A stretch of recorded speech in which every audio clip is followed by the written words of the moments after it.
That's an early crossover network which tells the low frequencies below 400 hertz to go to the woofer and the frequencies above 400 hertz to go to the tweeter. Do you think people appreciate all the sophisticated principles that go into these? Probably not, but they appreciate the lack of distortion or the absence of distortion that results from using a horn.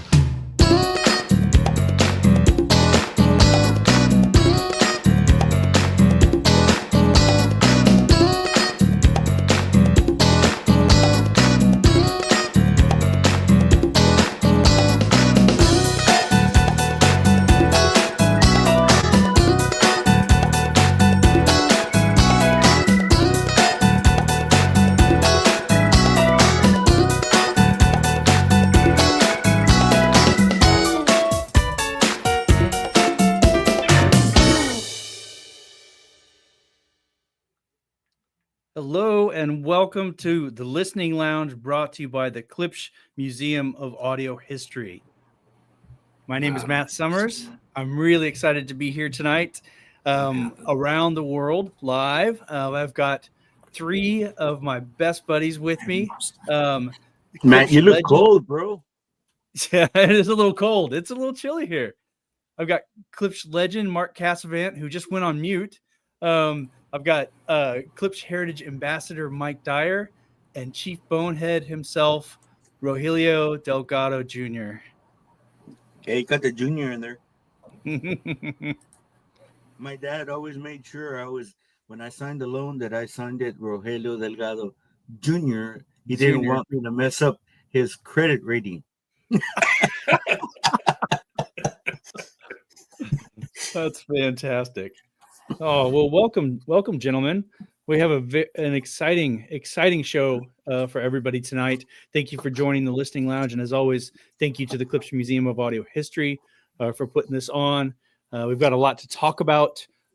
First and foremost, as we get into this, I'm going to wait till Mark comes back and we'll figure out exactly what Jersey. He's drinking. Hey, Jersey. Somebody from Jersey. Hey, everybody. So let's start off with a little bit of auction talk. So we are currently auctioning, and we'll end tonight an auction for a pair of La Scala AL6 Klipsch Heritage speakers, the new ones. They will be the first pair, the actual prototypes. So we'll be sending those. We'll be posting the link in the chat. And if you want to click on that and bid on these speakers, please do. We are down to the last, let's call it 57 minutes of the auction. And by the end of tonight, we will announce a winner. So pretty sweet. Yes. You know what's weird, Matt? I'm already working on the AL7. Just kidding. Should have a little bit of a break, right? Maybe take a breath. 10,000 out of work comedians, and we get Roy. Who do you think put him out, bro? Before we get into the nuts and bolts, we want to talk about the new Klipsch Khorn and La Scala. I want to do a little bit of a recap based off of what we've got going on with the pilgrimage. We just had the Paul Klipsch birthday bash and pilgrimage, and I want to actually bring in somebody from behind the scenes, usually Miss Denise Cooper, the secretary of the Klipsch Museum of Audio History. Welcome, Denise. Hello. She keeps me in line, bro. And she uses a fine point pen. Welcome, Denise. Thank you. Good to be here. Yeah, it's great to see you. Tell us a little bit about what the pilgrimage was this year and what the birthday bash was there in Hope, Arkansas. I'd like to know a little bit for people who don't know what this is. What is it? Well, it was fun. It was a lot of fun. It was entertaining. It was educating. It was a gathering of fellow Klipsch aficionados and a bunch of boneheads from Hope. So we started off we actually started off Wednesday morning with the Hope Chamber of Commerce coffee that the Klipsch Museum of Audio History sponsored and hosted the chamber, and had lots of our friends show up for that. And then we followed that with the actual kickoff of the birthday bash Friday afternoon. Jim Hunter toured a big group of folks around the museum.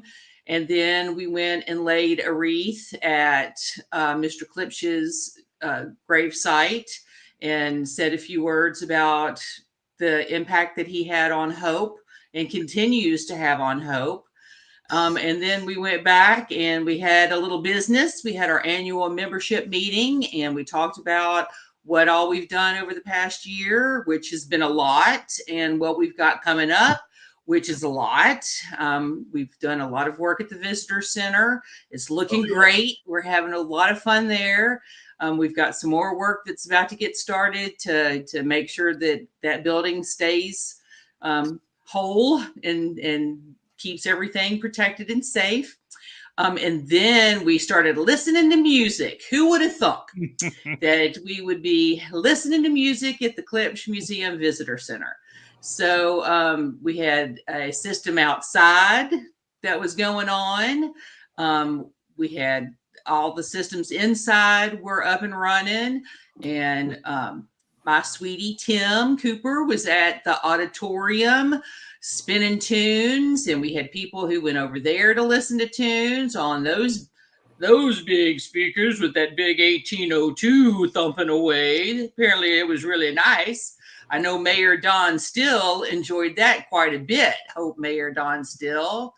And then we all went home for a nice evening's rest, because the next morning Rogelio Jr. was going to have a Bonehead class. So there were good showing there, and they had a great day. And then everybody came back to the visitor center, and Roy cooked us the best fajitas ever. You got that right, honey bunny. Enjoyed a great dinner. And then, because it was raining and we couldn't have our concert outside at the visitor center, but we went over to the auditorium, which was pretty cool too. That's the Paul Klipsch Auditorium, right? I was just going to ask what auditorium that was. Auditorium. And it was a rockin'. So Lee Brooks, who is one of Roy's guys, his band played, and the opening act was a couple of fellas called the Peepaw Collective, and they were a lot of fun. We had a good time, and then we called them LB and the Riff Raff. It was what they were going by that night, and they rocked us out, and we had an excellent time.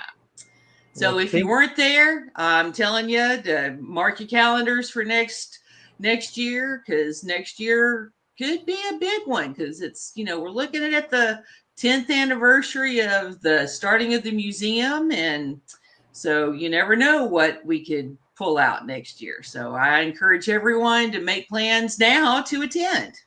And that usually happens over Paul Klipsch's birthday. It's the week, his March 9th. So it's usually right around that time. And if you want to find out more information, klipschmuseum.org is a great place to start, or follow us on Facebook or YouTube. We post about it all the time. Thank you for that incredible report, Denise. And thank you for all your great work behind the scenes and in front of the scenes. Thank you, Denise. Amazing stuff. Thank y'all. Thank y'all for all your hard work. We appreciate you very much. And thanks for the cool graphics. Here, cool graphics. Thank you, Denise. Go. Oh, I love it. Blending them out. So the shirt came out great. That is a cool shirt. Yeah, it is. Well, Roy, Denise mentioned the Chief Bonehead class. Can you tell us a little bit about that and what it was? It was a class. More you said words. A little bit. Oh, okay. Stretch out a little bit. Kind of a lot of it.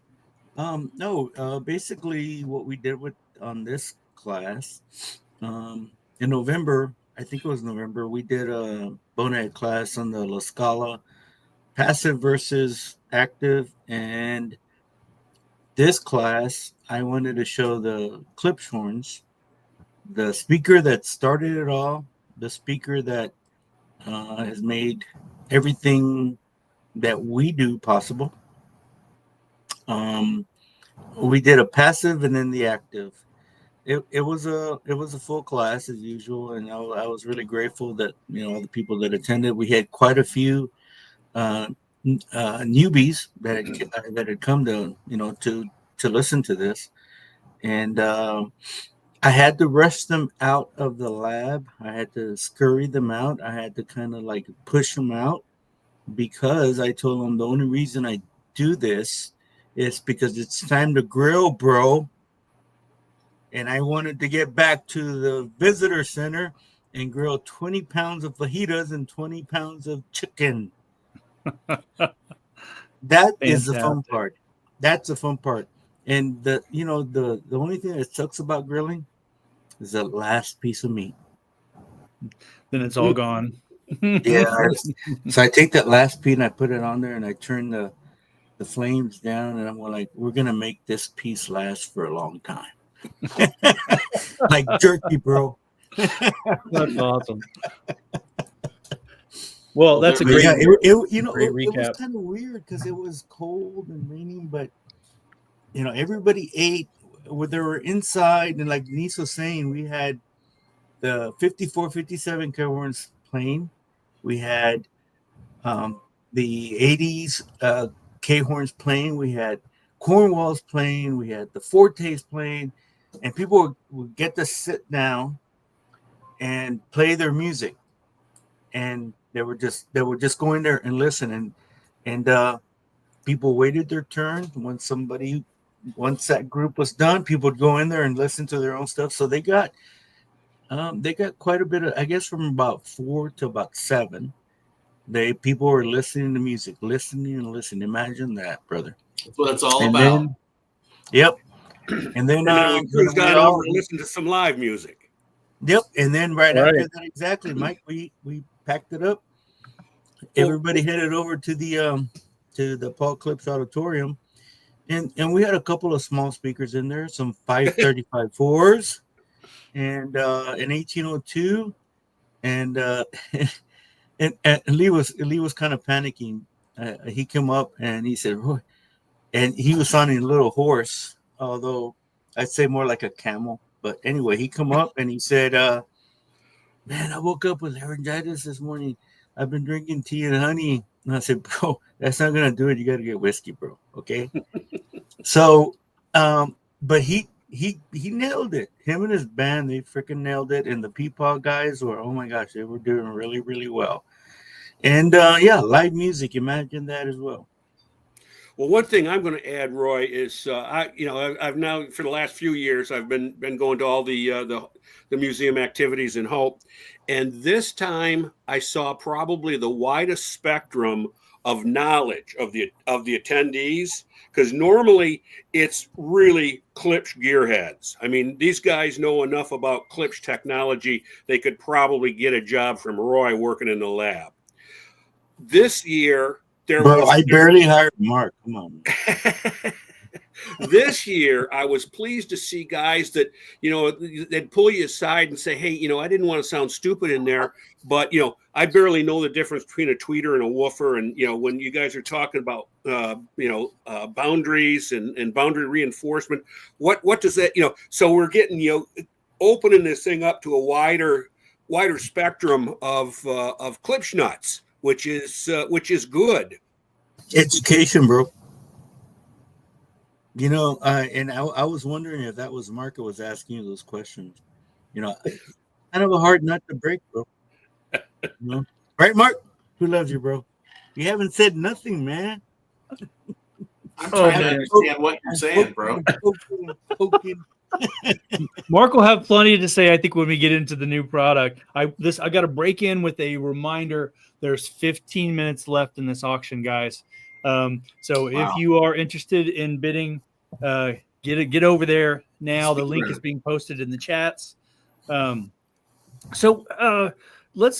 get into that. Let's get into this a little bit. The new Klipsch, Horn and La Scala and talk about that a little bit, the new product. One thing I do want to mention is that we are launching these products officially March 25th. So everybody watching this is getting a sneak peek. They are getting a little bit of insight as to what's officially launching, because dealers can't talk about it. The sales guys can't talk about it. So you're getting the inside story here from the museum side of things, and the chief Bonehead and Mr. Casfan himself. So let's talk about a little bit about that. I think we should start off with maybe a toast. We haven't got that far yet. Yeah. What are you guys drinking? I'm drinking my Coors Light. This is a Rogelio special, Foggy Geezer. It's named after him. It's a hazy IPA, very hazy. Oh, it's an IPA, bro? Yeah. Dang. And I'm drinking what Mr. Klipsch used to call an Adam's Ale, which is a glass of water. That's excellent. Well, I'm drinking the next best thing, little Heineken Zero. Good for you.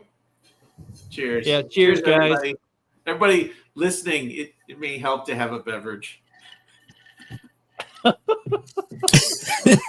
It might loosen up one of those pocketbooks out there a little bit. The drunker you get, the better we sound. Yeah, that's what's going to happen tomorrow morning. People are going to go, did I buy that? Okay, we're now under 13 minutes. Down to the last 13 minutes. Well, I'm going to take up 6 of those because I would like to play a little video that we recorded with Roy himself, talking about the new La Scala and the updates to the Klipsch Horn as well. But this may answer a lot of questions right off the bat. And then we're going to have some open Q&A after we talk about the product a little bit. So we've got some imagery and some other behind-the-scenes stuff to show you guys. But here's Roy in the lab. Brett, if you want to cue that up, and we can watch that video. Well, I think we ought to talk about why we even got to where we're at on the AO6 La Scala. My name is Roy Delgado, and I'm a loudspeaker guy for Klipsch, also known as the Chief Bonehead. We're going to talk about the La Scala today. The La Scala AL6. And you're going to say, AL6? There's no such thing, bro. There is now. The AO6 is the next evolutionary model of the AO5. Mr. K wanted to replace all horns designed going forward with Tractrix horns. I thought this would be a good time to replace the only exponential horn we still have in the line, the K401. So I designed a horn to see if I could get it to fit as much of this mouth area as I could. So we ran some data, we ran some curves, and it looked good. This horn is significantly shorter than the 401. The other changes that we made to the La Scala, I'm at a point where I can actually use a better designed compression driver that we currently make for cinema, which is a 3-inch titanium diaphragm instead of a 2-inch diaphragm compression driver. And that is what's in this prototype here, because it has to go down to about approximately 400 hertz, not necessarily for the La Scala, but for the K-horn. The other thing that I was also interested in is the Jubilee uses an extended wide dispersion phasing plug.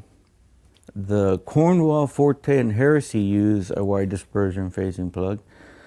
The K-horn La Scala don't. Well, they will now. This wide dispersion phasing plug that will be used in the AL6 will make sure that the polar stays consistent beyond the exit of the compression driver. That's really what this is all about. It's very annoying when you're listening to something and you have a nice sound stage, and then because of the higher harmonics of like cymbals and even sibilances, it can detract and go back to the center of the speaker because the coverage pattern is much narrower than the rest of the bandwidth of the horn. Well, now that distraction will be gone. Plus, now all the heritage line will have some sort of wide dispersion up to the limit of hearing. Then I thought, the systems that really need delay are our horn-loaded systems. because the LF horns tend to have longer delay than a direct radiator system would. And I really can't address delays passively if the arrival times between the LF and the MF horn are greater than 0.5 milliseconds. So why do we use the platform of the Jubilee processor? That will solve probably the biggest objection, the arrival times between the LF and HF horn. You know, in the past, we just lived with it because the other things that the La Scala would bring could override those objections. But now we have it within our ability to correct that. So I programmed one of the Heritage DSPs for La Scala. The resultant response was a little amazing. The other thing about using this, and to me this is the reason why an active should exist for a horn-loaded system, and that is the arrival times and adjusting the phase at crossover. That, if I didn't do anything else, to me is why I would like an active, because you can do it with an active. You can delay it, you can adjust the phase, and therefore there's very little interference at crossover points now. Now what you get, because of all the arrivals at the same time and in the coverage patterns matching, and you're able to create a soundstage that is very detailed, that is very pinpoint. Traditionally, the La Scala and the K-horn had passive networks in it, and therefore you could use one channel per speaker. It's going to come with a passive network already installed in it. And when you're ready to experience the active version of this, you'll be able to buy the processor, which uses the same tech as the Jubilee processor. You'll be able to quickly disconnect like 6 wires from the back, hook up your amplifiers from your LF, MF, and HF into the La Scala and ready to roll. And now you're in what I consider the best mode of operation for the La Scala. I knew the La Scalas, I knew that we were leaving dBs on the table. I think we got the La Scala now, we're squeezing every dB that we can out of it. And to my ears, it's the best La Scala I've ever heard. Whoa, those are pretty big words. We'll see. We'll have to see what everyone thinks. But you have 7 minutes left to own that legendary pair of La Scalas to bid on it. The link is in the chat. What I should have said in that video too, Matt, was the La Scalas have always been really close to my heart. And so me and my brother used to gig with them and mix demos. And so when I say that about the La Scala, it's really because I just have a lot of experience with them.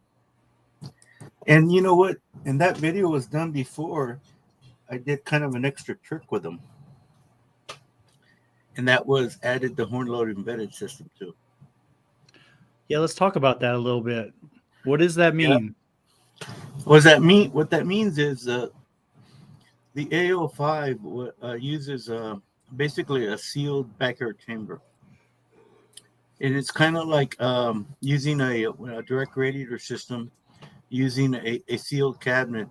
But then venting came along because it provided more output at the low end, and it was more efficient. And I wanted to try that on the La Scala to get it down to at least 40 hertz.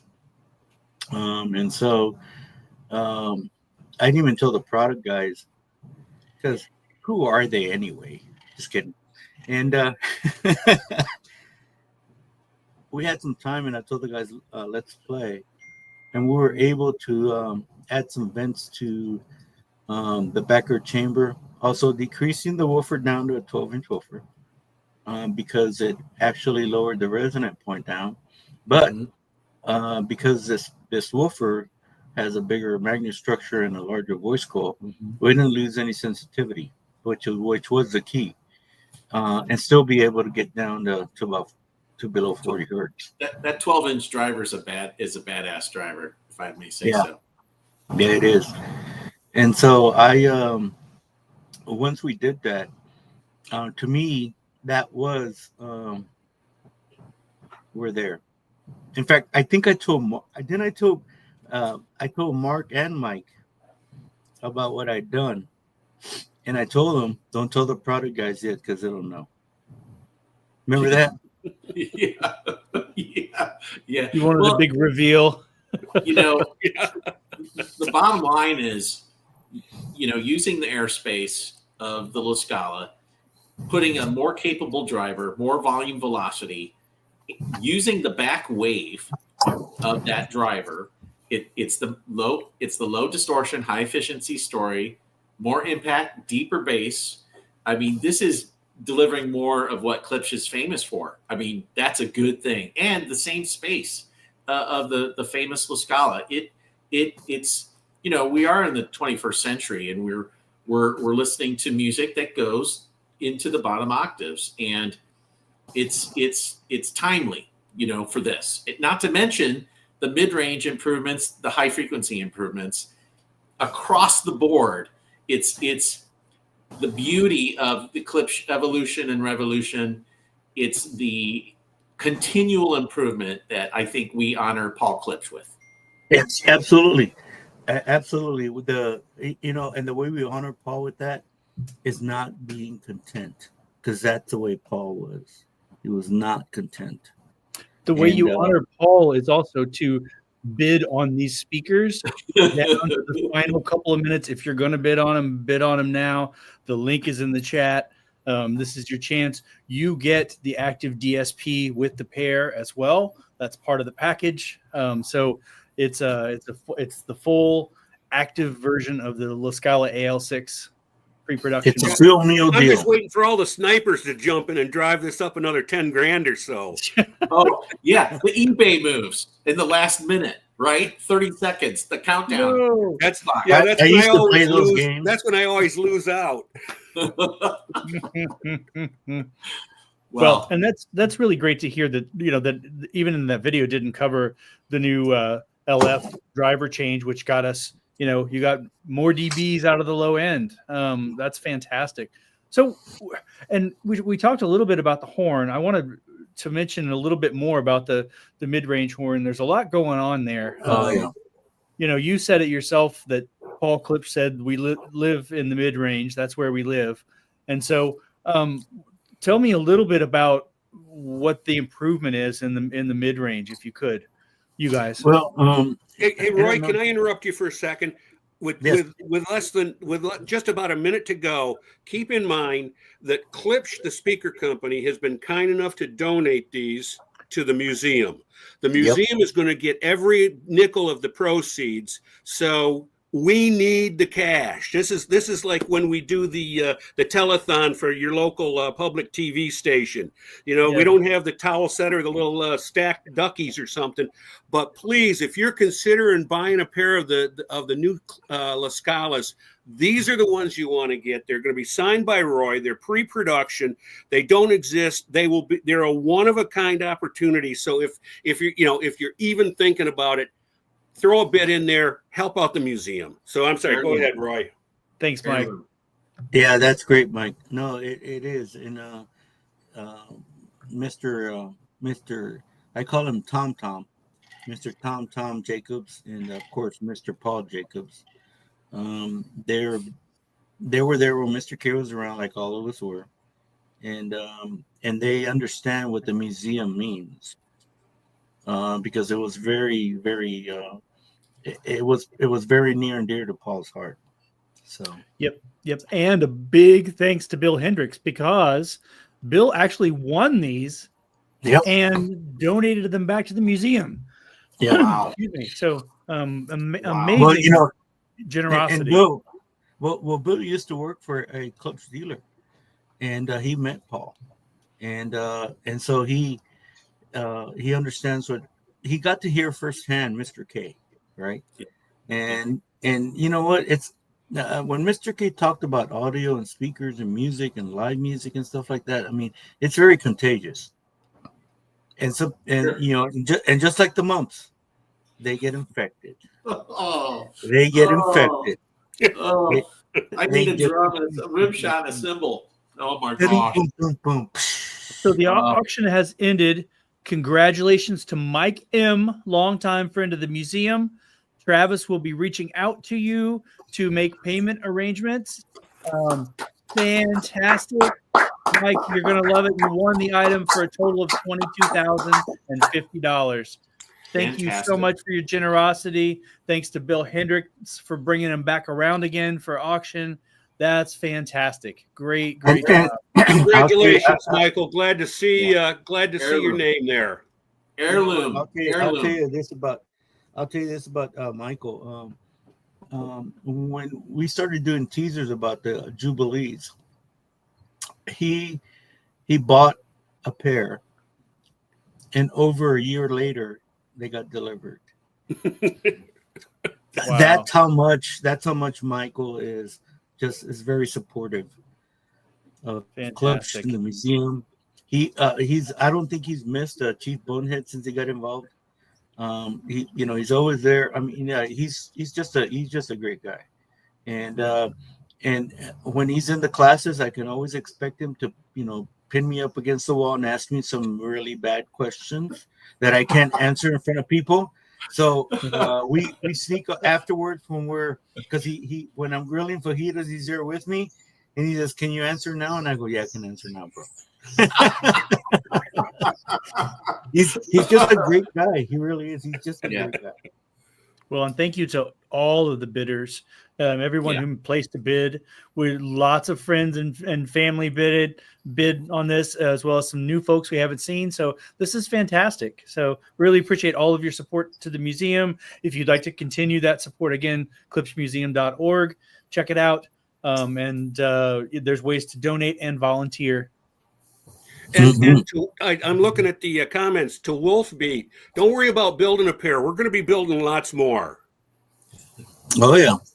In fact, the first 10 pair have already been built, and it's like Doritos. We'll make more. Well, let's kick off that live Q&A about the heritage speakers, the new Khorn and La Scala. Let's start with the question I guess we were just talking about is tell us a little bit about the mid-range horn and what's so special about that. And then we'll start taking some questions. Back in around 89, Paul and I started talking about the he wanted to do the Klipsch horn too. And one of the first things that we did was we actually started to work on the HF horn. And by that time, he'd already introduced me to Dr. Bruce Edgar, another great guy. And he told me, "Hey, come here and tell Bruce what you're doing, all the stuff you're working on." And I was telling him that Paul and I were really interested in trying to figure out, because like I said, Paul was never content. He wanted to know, is this the equation that we should be sticking with? There's so many other horns coming out. I don't want to sit by and let the state of the art in acoustics go by us. And so we started playing with combinational equations, kind of like the constant directivity. And Dr. Bruce Edgar was the one that told us about Tractrix. And he sent me, as he promised, 1981 speaker builder edition, where he talked about it. And of course, by that time, I was already programming in Basic A, and I was already working on a program, so I put it in there, and I was showing Paul some of the data and stuff, and he was like, really, like, it really, it didn't fit all the stuff that some of the other equations were talking about, and so we did a bunch of data, and then a friend of mine, a mutual friend of ours, John Post, after he came to visit us, he did his dissertation, and Mr. Klipsch was convinced that the Tractrix equation was the one we should be pursuing, because he and you know what, you could have called it the Mike and Mark equation. ultimately what it boiled down to is it produces what we're looking for. That's what he was interested. Roy, it was if, then, go to. And then you forget Basic. the other one. Yeah, it was basic. And then there was another one that said, and if you're a bonehead, go drink a beer. That's so I called, drank so I drank a lot of beers, bro. That's a cyclic thing, No, bro. For me, you got to put a counter in it, okay? Did you have a Trash 80 or a Commodore 64? I actually, it was an 8088 laptop computer, and they wouldn't buy. I came out of school knowing C++ and Fortran and all those, but they wouldn't buy the programs. Yeah. And I said, you know what? I don't care. I'll figure it out. Yeah. And so Mr. K was convinced about that. But the thing that really bothered him was how short they are. Can they really load that low? Yeah. So I started to show Paul what I could, because I'm a tinkerer. I mean, Paul is like, master mathematician. And John Post was able to bridge a gap. And he saw his thesis and said, you know what, this is what we need to do. So we started that. And the only reason we're talking about an AK-7 and an AO6 is because the tool wore out on the K401. Yeah. That's the only reason, Mike and Mark. I mean, that's the motivation for invention is necessity. Yeah. Well, and it's funny because I remember, first of all, I'm jealous because you guys got your computers at Klipsch before the sales guys did. We didn't get ours until like '94. I think somebody told me that would just allow us to make more mistakes faster. But step of the way. Lotus one. But I remember talking to Mr. K when you guys were working on the first Tractrix, and he was up at Indy for some reason, and we were sitting having a cocktail or something, and I asked him because back in the day, back in the 60s and 70s, he always claimed that he used the exponential horns because they were the lowest in modulation distortion. Yep. And I asked him, I said, so how, I said, as a sales guy, how am I going, when my customers come to me and say, you always said that this was the lowest modulation distortion design. He said, Mike, this is a better compromise. We get smoother off axis energy. It does one thing better than the Tractrix. The Tractrix does everything else better. Yeah. So we give up a little bit on the modulation distortion, but we gain in the power curve and in the off-axis energy and bandwidth and all these other things. So, we launched, Mike, you remember this, and Roy, I know you do too. But we launched the hybrid Tractrix horn. It was a hybrid with the conical throat. It combined, and then it went to an exponential flare rate in the mid horn, and then hyperbolic. Right. Yep. So hyperbolic. Yep. The equation equated to a hybrid approach that gave us the benefits of all those, but reduced the drawbacks. Yep. So the takeaway from everybody that's not the three of us old geezers here talking, don't ever let anybody tell you that Klipsch sits on their laurels. We never have. We never will. They don't look much different. A Klipsch horn doesn't look much different than it did in 1956, but it's exactly the same, only different. It's because it's built like a battleship still today. Yep. But the internals, the elements are advanced. And I know I sound like a broken record when I praise the Heritage line as launching state of the art. Just like it did then, we're still launching state of the art with Heritage today. Yeah. That's why it should be. Well, you know what? I was asked if I changed it up. The LF horn and the La Scala, the people asked me if I changed it on the Klipsch horn, and I went, why? It works so well, because it didn't need it as far as loading and distortion and frequency response and all that. It didn't need it. The La Scala just needed more efficiency on the bottom end. And so we fixed that, and that's really what that patent's all about. Is just like we do on a direct radiator vented system versus a seal system. It's just to get more efficiency on the bottom end to get more low end, and then you put it in front of a horn. I mean, that always kind of bugged me, but I wasn't that close to Mr. K to go like, dude, why'd you do that? Well, it's and everyone, if they saw the prior session, it's trickled down from Jubilee is the bottom line. Yeah, and is. That's awesome to think that the La Scala would benefit from the Jubilee in that way. I mean, the Jubilee. Well, you know what? And it should, Mark. They don't require a corner, the Jubilees, and neither do the La Scalas, and that's part of the secret sauce of this approach.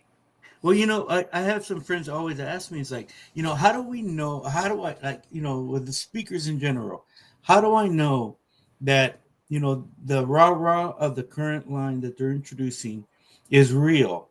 And I told them, if they use it in the next, revision, then it's real. If they don't, maybe it wasn't. And that's the deal. Paul Klipsch, because of what he did and how he did it, you build upon physics, acoustics, science. There's something about the Klipsch horn that is so magical. It utilizes the corner. The corner becomes the base horn. It's bigger than you are. It's 8 feet by 8 feet in a typical room. I mean, the Klipsch horn will always be a magical invention, while we have these other products, that don't require the corner. But I recently did an interview where I described, back in the day, people didn't use the corner for much. The K horn was a perfect use of the corner, and then it became the corners, 2-channel, right? Because it was originally one speaker, the hi-fi, one speaker with 5 watts that could reproduce the output of a symphony orchestra, no small feat. But K horns will always be a unique, magical invention. It was the original, and that's why you've heard Roy talk about Mr. K, joking about peyote, like to dream up this concept. I mean, the 3-dimensional thinking, which blows everyone's mind when you explain it to them. Well, yeah, because if they haven't seen how a K horn is made, now I have to say this: the K horn is still like Mr. K designed it. All we did was make it easier to build, like tab A into slot B, right? And to make it easier to build. But if you look how it's built, it twists your mind. If you're a normal, bonehead like me. I mean, it just twists your mind. And so that's why I kidded Mr. K when I told him about, were you doing peyote or what, bro? No, just, a couple rounds of whiskey, at the end of the day to, open up some new ideas. I love to point out the fact that, in today's digital world, keep in mind that Mr. K developed these things with a slide rule. Yep. Yeah. And, and if somebody says, well, it's a loudspeaker, it's this or that, a slide rule was the most sophisticated tool that built the SR-71 Blackbird. The slide rule put man on the moon. Yeah. So don't, and Mr. K was famous. If he couldn't find the right formulas on his slide rule, he would build a slide rule that did. Yep. Did you ever see Mike, did you ever see Hunter when he collected the journals with his notes and the formulas? Pages upon pages of formulas. It was like another language. It was like hieroglyphic. But this was Paul Klipsch's mind. It was math, and it was intense, and it was groundbreaking. Nobody else had this stuff. He developed this, and it's magical that I tell you where I get so much satisfaction doing what we do, you guys, is that today, people who get a taste of Klipsch performance and they never met Paul Klipsch, they never knew about him prior, and we're kind of sharing this audio history with people in a lot of different industries, I will say, and they're like, oh my gosh, that is so special. as an American inventor, founder, co-founder of the hi-fi business. I mean, Paul Klipsch, he's a treasure. And you know what? We are all so fortunate that we spent time with him. And I know Trey is on here, everybody on the board, Hunter, we spent time with him. And that is so special. That's a special part of our career, really is. No, I agree. And we talk about his genius so much, but what a wonderful, wonderful human being he was. Yeah. Spending time with him could be stressful because, as one person once told me, he said, asking Paul Klipsch a technical question is like trying to get a sip of water out of a fire hydrant. Yep, that is a great quote. That when somebody told me that, I don't know. I think Hunter told me that one of his visitors said that, and I'm like, you know what, Hunter, I can actually visualize that. well, you had to take a face full of water a lot of times. Yeah. Well, he would repeat your question, but the correct way to ask it before he would answer it. So I mean, anybody who's on here, if you haven't done the search on YouTube, search the PWK interviews from our friend Kevin Harmon. It's priceless. Number one Klipsch fan. Priceless. Yeah, number one Klipsch fan. That's right. Priceless. We've got some questions we want to get to. Let's go. The Peanut Gallery. Well, we've got some time. Thank you guys for submitting some questions. So this is an interesting question, and we might as well just kind of put a stake in the ground now with this. People are wanting to know about an upgrade kit from AL5 to AL6. What I'm understanding is, it's something that we're going to consider. It will not be available during the launch. We'd like to get there and make that possible. But right now you have to have the AL6 to get the ability to use the active crossover. Now the good news is Roy, as Roy said, he designed the new 407 horn so it would be a bolt-in. It was engineered and designed so it could be upgradable. So it's you won't need to be a carpenter if and when this happens. It's been in the thought process since day one. Is that the horn there? Mr. K always made sure that he always did. He called them updates. Even then, he was humble, right? He called them updates, and so that's always been on my mind. We have update kits currently, like to bring up a Heresy up to a Heresy 3, and there are limitations, especially when we do change, how the horns fit into there. So I intentionally made the 406M horn to have the same bolt pattern as the current 401 horn. And the AK 6 to 7 it's going to be a little bit easier. When I messed around and invented the system or the LF cabinet on the La Scala system, that might be a little harder. So I've been talking to some people. We might be able to do, like an AO 5.5, but and then if you really are game and don't call me every freaking 5 minutes, we might be able to do a full upgrade up to an AO6. But we are working on it because I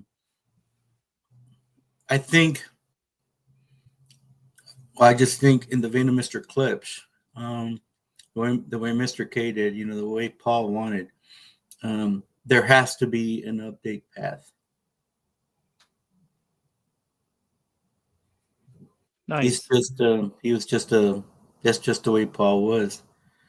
He realized that his speakers were not just an impulse buy; they were something you're going to keep for a long time, and maybe even pass on to your kids.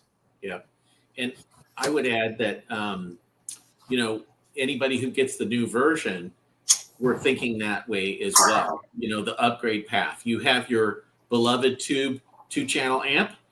that maybe is a triode, single-ended, you know, 300B type of amp, and you love your 15 watts of power, and that's your jam.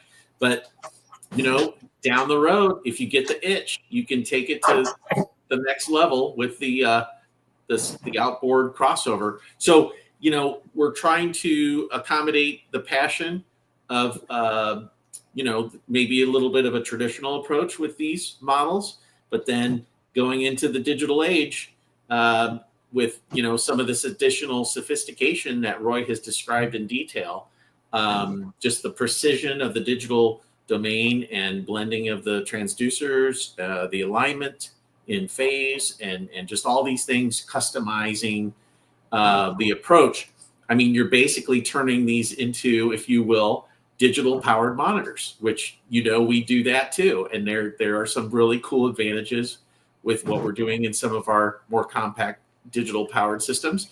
But taking this knowledge of what can be done in the digital domain, also with our knowledge and execution with the most advanced compression drivers and horn arrays, you know, so fully horn-loaded systems from Klipsch with all the sophistication of 21st century technology. I mean, this is why we're here. We're excited. You know, we've been around for decades. Not happy to admit that necessarily. I mean, look at Mike and Matt and me. We all have the growth going on right now. I mean, what is that all about? And Roy, we didn't intend that. Nobody sent a memo, okay? But that's kind of where we are. We're comfortable with it. But we are just as fired up and excited about this evolution. I mean, I feel young, okay, because of what we're doing here, okay? Yeah, I did too. It's really great stuff. I've got a couple of things I need to interject real quick from the question standpoint. So while we're here, I want to mention if you'd like to support the museum, but you're not sure how, also the museum has an online store at klipschmuseum.org where we have classic logoed merchandise. Check it out. Get yourself some cups or a hoodie or a t-shirt. But yeah, go to klipschmuseum.org. You don't have to be a member to buy through the store, but it helps to be a member and support the museum as well. So buy some Klipsch gear today. So end of commercial. And don't buy unlicensed stuff on eBay and you know, the internet and that kind of stuff. Buy licensed products from the museum. You know, the profit dollars going for a good cause. Yeah. Right? Amen. Yeah. Amen. All right. Hey, Matt, are we doing other questions? We have some other questions. Are we planning an RF7 update? An RF7 update. That only happens if we come across something that we think will, you know, progress the history of the RF7 and the sound of the RF7. You know, the AL6 and the AK7 didn't come about just because we wanted to. It was necessary. And that's kind of the thing, you know, the thing we do with our product. It isn't necessarily that we just want to do an upgrade or an update or a new series. It's if you've heard an RF7, I listened to it.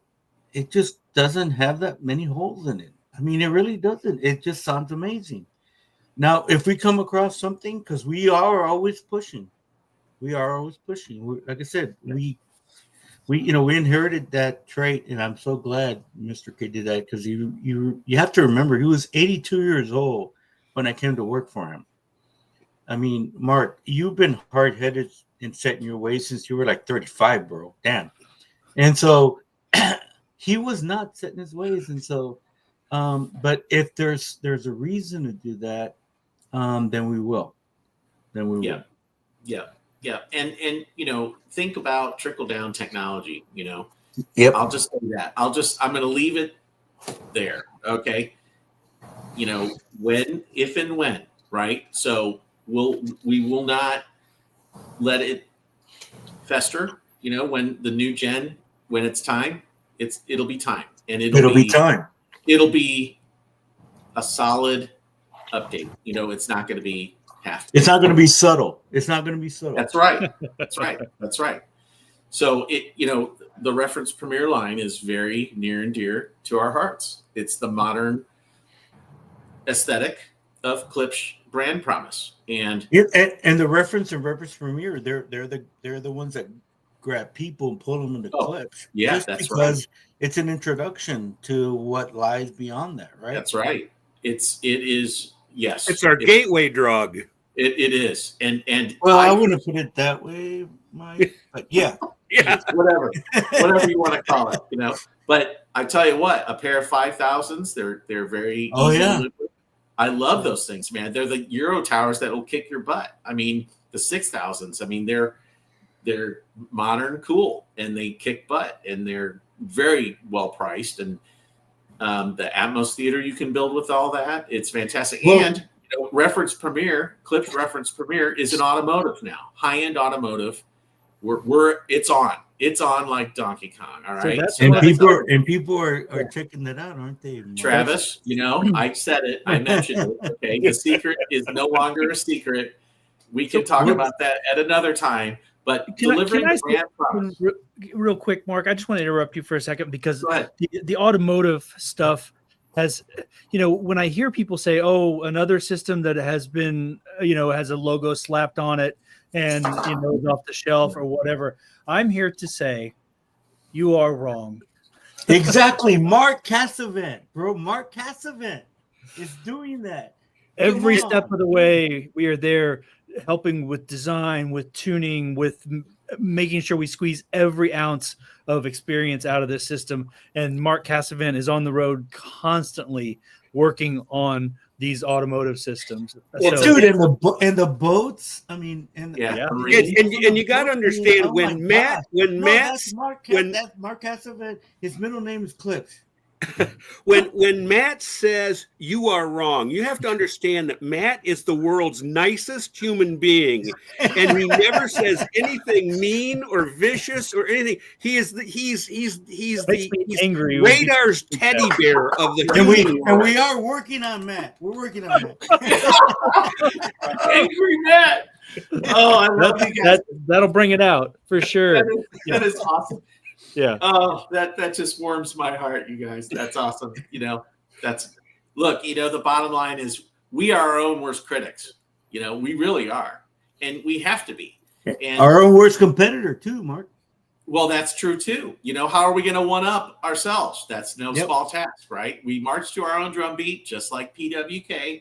And we're not going to do the same old, if we're going to enter a category. And I'll just say this about automotive. All right, real quick. How we strive for unfettered dynamic range in all of our products. Well, we're taking that to the automotive space too. Okay. And this is all public information. We're in Airstream products. We're in marine, fantastic high-end boat brands, and it's Mastercraft, Crest Pontoons. What's the Aviara? Yeah. And Icon Bass Boats, that's Chief Bonehead's next acquisition, a serious bass boat you can water ski behind, So yeah, we're excited about these new pockets of bringing the Klipsch lifestyle outside of the house, Right. Take with you wherever you go. Yeah, so you can bring them. You remember, basically it's just that people know this is Klipsch. You remember, Mark, when we did the first computer system? Yes, I do. You remember that? And Pro Media. It's like, who's buying these kids that are just getting into games? Yes. To grab them and they introducing them to the Klipsch brand. Yep. Right. Like, oh wow, they're going to be going. They're going to be going, bro. And someday they may buy a Jubilee system. Like Mr. I'm looking at some of the questions here. Is Jenny in the wings? Is she here tonight? No, she couldn't make it tonight. And actually, guys, we are officially out of time. Okay. We're never out of time, man. We're never. The BS Are button. we going to 8:15? I thought we were going to 8:15 tonight. No, we're going to 8. It'll shut off. I do want a couple of things. I want to let everybody know that the official launch is March 25th of the new AL6, and the Klipsch Horn AK7. Mhm. So look for those at a Klipsch retailer near you, a heritage dealer. We're very excited about that. And also, I want to thank a couple of people who have helped us on this today. Thank Denise Cooper for joining us. I want to thank Brittany Kelly and Glenn Mosby, who are behind the scenes Yes. always. Travis Williamson. Big love. Thank you so much. Paul and Tommy Jacobs. Bill Yes. Hendricks. Thank you so much for the donation. And as always, PWK. Mr. K. Hey, Matt, I Oh, have yeah. a secret, Matt. Yep. And I'm only gonna say this once and then we can close. Heritage subwoofers. Is that going to be the next live stream? Oh my God. Thanks, Roy. Leave me on social media. Right? Yeah, exactly. Nice Cheers, you putting guys. there. Cheers. guys. Much Have love. a great night. That's Cheers. an early Thanks. crossover network which tells the low frequencies below 400 hertz to go to the woofer and the frequencies above 400 hertz to go to the tweeter. Do you think people appreciate all the sophisticated principles that go into these? Probably not, but they appreciate the lack of distortion or the absence of distortion that results from using a horn.